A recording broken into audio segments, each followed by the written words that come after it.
Hello everyone, welcome to Learning Wala Johnson. Happy Diwali to everyone and Happy Dhanteras. आज हम बात करते हैं पीएफ चालान पार्ट 2 का, जहां हम इलेक्ट्रॉनिक चालान कम रिटर्न ईसीआर बनाना सीखेंगे। पीएफ चालान के लिए 3 प्रोसेस है। फर्स्ट है यूएन जनरेशन, जो हमने पिछले वीडियो में किया।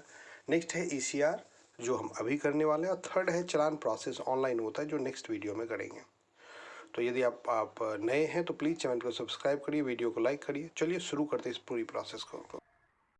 ईसीआर बनाने के लिए सबसे पहले हमारे पास 11 कॉलम का एक फॉर्मेट होना चाहिए, जो एक्सेल में UN, name, gross, basic, PF का बेसिक जो नॉर्मली एक्चुअल बेसिक भी हो सकता है और सेलिंग पॉइंट 15,000 भी हो सकता है। ये ईपीएस पेंशन का बेसिक, जो कि आपको पता है कि पेंशन का बेसिक कभी भी 15,000 से ज्यादा नहीं होगा, और ईडीएलआई का बेसिक सिमिलर, वो भी सेलिंग पॉइंट से ज्यादा 15,000 से ज्यादा नहीं होगा। एम्प्लॉय कंट्रीब्यूशन 12% है, एम्प्लॉयर कंट्रीब्यूशन 8.33 है, जो कि ईपीएस के बेसिक पे कैलकुलेट होगा। यहां मैं ईपीएस लिख देता हूं। और पीएफ, ये जो कंट्रीब्यूशन होगा 12%, ये ईपीएफ वाले बेसिक पे कंट्रीब्यूशन होगा, ईपीएफ वाले, दैट इज ईपीएफ, इसको ईपीएफ कर दे। ओके, एंड जो हमारा 3.67 है, तो 12% में से 8.33 घटाने के बाद जो आएगा वो अमाउंट है। NCP day, non compensatory paid days, जिसे हम एलओपी भी करते हैं या अब्सेंटी भी करते हैं। जिस दिन का पेमेंट हमने किसी का काटा है, अगर 30 दिन की सैलरी और 4 दिन का पैसा काटा है, तो 4 डेज यहाँ अपडेट करना है। रिमार्क्स नॉर्मल ही रहता है। ये 11 कॉलम का एक फॉर्मेट है जिसकी जरूरत होती है। अब मैं इसको पूरा, आपको सबसे पहले मैं पूरा ईसीआर बना के दिखाऊं। तो एक्चुअल में ईसीआर बनेगा, बिकॉज चालान बनाने के लिए ईसीआर बनना बहुत जरूरी है। ये सबसे इंपॉर्टेंट है, यही डिफिकल्ट सेक्शन भी है। अगर आपके पास पोर्टल्स हैं और सॉफ्टवेयर है, ईसीआर आपको डायरेक्ट मिल जाएगा। लेकिन कई बार सॉफ्टवेयर होने के बाद भी कई तरह की क्रिटिकल प्रॉब्लम्स आते हैं, तो आपको मैनुअल के बारे में जानकारी होनी चाहिए। तो इसके लिए सबसे पहले आप क्या करेंगे, सैलरी शीट ओपन करेंगे, वहां से डेटा लाएंगे। यूएन नंबर मुझे चाहिए, तो मैं सैलरी शीट ओपन करूंगा और यहां से यूएन नंबर कॉपी करूंगा। ओके, और यहां से यूएन नंबर कॉपी करूंगा मैं और यहां पेस्ट करूंगा। जब भी पेस्ट करें, पेस्ट स्पेशल से पेस्ट करें, वैल्यू करके, ताकि कोई भी फॉर्मेट कॉपी ना हो वहां से। फिर चलते नेम पे, तो नेम चाहिए मुझे, तो यहां से यहां तक का मैं नेम ले लेता हूं। ग्रॉस सैलरी चाहिए, तो आपके पेरोल के सेक्शन में आपको ग्रॉस सैलरी मिल जाएगा। जहां भी ग्रॉस सैलरी सर्च करिए, ये ग्रॉस सैलरी है, उसको उठाइए और यहां आप डाल दीजिए। हमेशा याद रखिए, वो तो बाद में मैं बताऊंगा। बेसिक की बात करें तो अब चूंकि इस कंडीशन में जिस तरह की ये कंपनी है, यहाँ क्या है, कुछ लोगों का एक्चुअल बेसिक पे पीएफ कट रहा है, कुछ लोगों का सेलिंग पॉइंट पे कटता है। मतलब जितना किसी का बेसिक 1 लाख है, 1 लाख पे भी कट रहा है, कई लोगों का 15,000 पे कट रहा है। तो ऐसा सिचुएशन अगर कंपनी में आपको हो, तो चालान बनाने का बेस्ट तरीका होता है कि आप पीएफ कंट्रीब्यूशन ही ले लीजिए। जो पीएफ एग्जैक्ट कंट्रीब्यूशन आपने करा हुआ सैलरी में, वही उठा के सीधे 12% के अंदर डाल दीजिए। रिवर्स मेथड यूज करिए। अब देखते हो यहां मुझे दिक्कत हो रही है, पॉइंट के बाद वैल्यू नहीं, जीरो होना चाहिए। पॉइंट के बाद अगर वैल्यू है तो फिर ये कॉम्प्लिकेशन है। देखो इसमें आ रहा है, तो इसको हम क्या करेंगे, राउंड लगा देंगे और इसको या तो पॉइंट ये हटा दें। इसकी जगह चूंकि 0.61 है, तो यहां हम राउंड लगा दे, बेटर है, ROUND, राउंड। कभी भी पॉइंट के बाद जीरो नहीं होना चाहिए, हमेशा आप याद रखेंगे, नहीं तो आपको ज्यादा परेशानी झेलना पड़ेगा। और यहां भी राउंड ही लगा दें।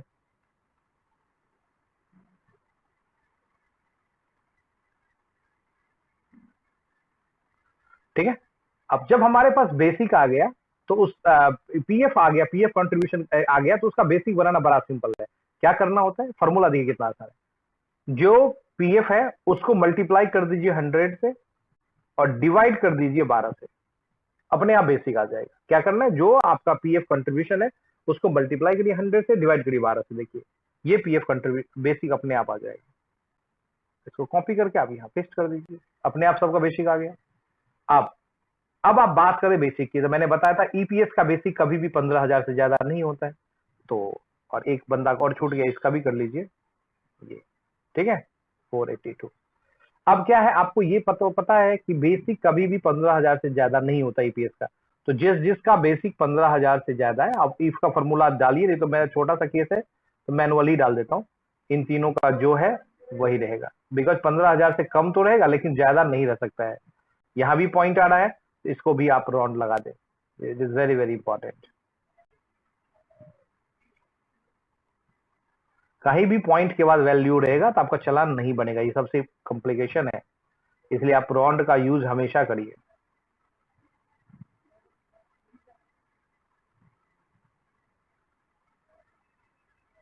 ठीक है, और ईडीएलआई का बेसिक ईपीएस के बेसिक के बराबर होता है, तो इसी को आप कॉपी पेस्ट कर दीजिए। ठीक है, दोनों का बेसिक बराबर होता है। ईडीएलआई और ईपीएस का बेसिक 15,000 ज्यादा नहीं होता है, पीएफ का बेसिक ज्यादा भी हो सकता है, सीलिंग भी हो सकता है। ठीक है, तो इस तरीके से मैंने सारा कुछ डिडक्ट कर लिया। अब हमें 8.33 निकालना है, जो कि ईपीएस के बेसिक से निकलेगा। ईपीएस लिखा मैंने यहाँ नोट भी कर दिया, ईपीएस, तो आप इक्वल टू करिए, पहले राउंड ही लगा दें। ईपीएस का बेसिक है ये का 8.33%, कॉमा जीरो, जो राउंड होता है जीरो से क्लोजर होता है उसका, इसको पकड़ के खींच दीजिए, ऑटोमेटिक सबका हो जाएगा। ठीक है, एंड ये लास्ट वाला कंट्रीब्यूशन कभी भी 3.67 नहीं करना होता है, आपको 12% में से 8.33 घटा दें, जो बचेगा वो हो जाएगा 3.67%। और एनसीपीडी सारे लोग पूरे प्रेजेंट हैं, तो एनसीपीडी 0 है, 0 डाल दीजिए। और ये करने के बाद सबसे पहले आपको क्या करना है, ये कंप्लीट करने के बाद, फिलिंग पूरा कंप्लीट करने के बाद पूरे टेबल को एक बार सेलेक्ट करिए टिल रिमार्क्स। कई बार रिमार्क्स आप मूव छोड़ देते हैं, उसमें कोई डेटा नहीं होता है, करके फिर इस बार बॉर्डर इस पे लगा दीजिए। ठीक है, और इसे आप सेव कर दीजिए। और चूंकि मैं सेव कर रहा हूं तो मैं इसे क्या कर दूं, ट्रायल करके आपको एक किसी फोल्डर में सेव कर दूं। मैं इसको ले जाता हूं वीडियो के अंदर, और यहां मैं पीएफ ट्रायल के नाम से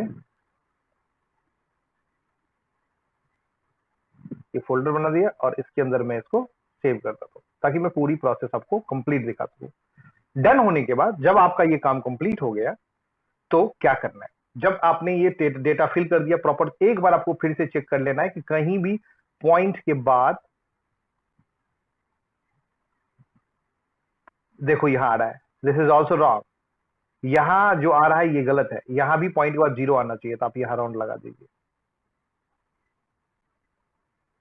ये बहुत ही इंपॉर्टेंट सेक्शन है, तो इसको बहुत ध्यान से आपको करना है। कहीं भी पॉइंट के बाद अगर वैल्यू में कोई भी वैल्यू आ गया, तो आप चालान आपका एरर आज दे देगा, तो पहले ध्यान से एक बार इसको प्रॉपर चेक कर ले, कहीं भी नहीं दिख रहे आप। ठीक है, उसके बाद आप क्या करें, फिर से सबका पॉइंट हटा दे, पॉइंट के बाद का वैल्यू यहाँ से रिड्यूस हो जाता है। ठीक है, अब ये ओके है, और इसको एक बार सेव कर देते हैं। अब आपको सबसे पहले टाइटल वार को, जो टाइटल वार है उसको डिलीट कर देना है, नेक्स्ट प्रोसेस जो करेंगे ईसीआर का, और इसको सेव एज पे जाइए आप, और ये जो सेव एज टाइप है इसमें जाके आपको लेना है CSV comma delimited, CSV comma delimited लेना है, और इसको सेव कर देना है। इसके बाद आप फाइल को बंद करिए, सैलरी बंद करिए, और आप उस फोल्डर में चले जाइए जो कि फोल्डर आपने अभी बनाया है।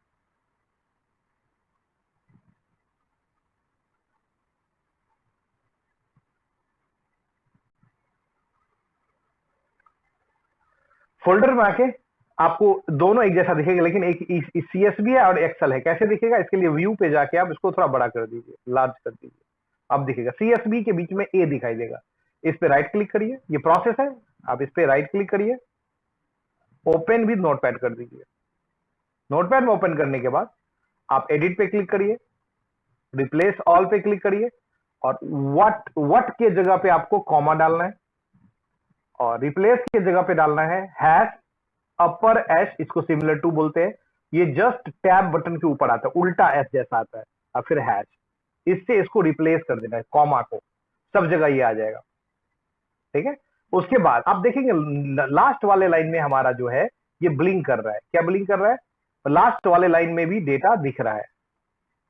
तो ऐसी स्थिति में हम क्या करेंगे, सबसे लास्ट वाले कॉर्नर पे रखेंगे कर्सर को, एक बार डिलीट बटन को वन टाइम प्लेस कर देंगे, डिलीट वाले बटन को लैपटॉप से, फिर इसको फाइल में जाएंगे और इसको आप सेव कर एज कर दीजिए, और उसी ट्रायल वाले फोल्डर में चले गए।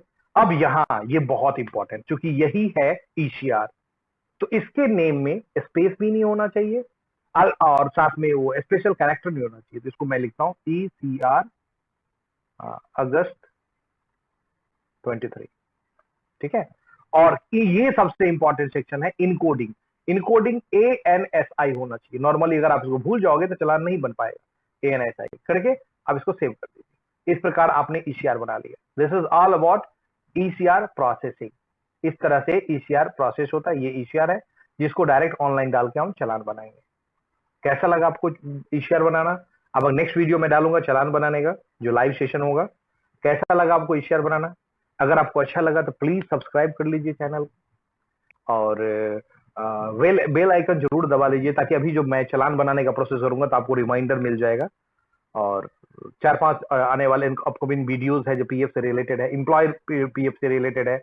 जैसे अगर आपका पासबुक ओपन नहीं हो रहा है, बता रहा है कि UN में आपका आधार मोबाइल नंबर लिंक है, तो कैसे देखेंगे? आपका बैंक अकाउंट नहीं काम कर रहा है, बता रहा है कि ऑलरेडी बैंक अकाउंट कहीं और लगा, उसके सब सारे वीडियोस मैं लगातार बनाने वाला हूँ। तो प्लीज लाइक करिए वीडियो को, सब्सक्राइब करिए। मिलते हैं नेक्स्ट